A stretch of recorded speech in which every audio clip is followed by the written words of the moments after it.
Hello everyone, my name is Denny Sormin. I'm from class 5B.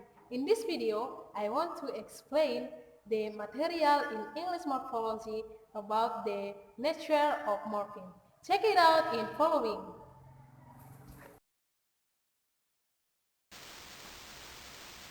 What are morphemes? Morphemes are meaningful which may constitute words or parts of words, or morpheme is smallest meaningful part. For example, runs. Runs contains two morphemes, run and s.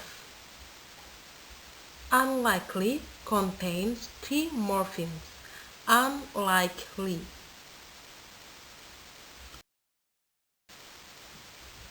Word can be divided into segment of sound, word into phoneme, or word into syllable. Morpheme is smallest grammatical. Syllable is grouping of sound because of articulation. All the words above only have one morpheme.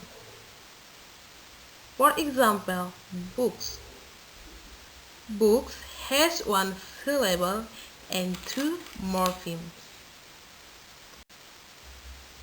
When we divide word into morphemes, we focus on string of sound and syllable in phonological level. Consider the phonological form sight. 1. Sight, sight, sight. 2. Right, right, right.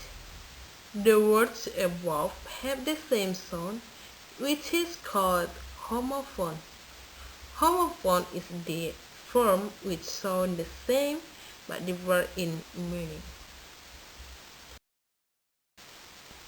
The same string of sound may cumulatively represent several morphemes.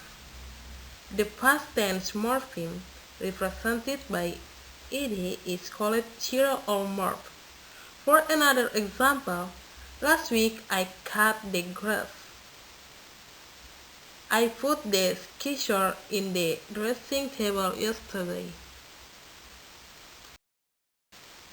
Okay guys, this is all my explanation.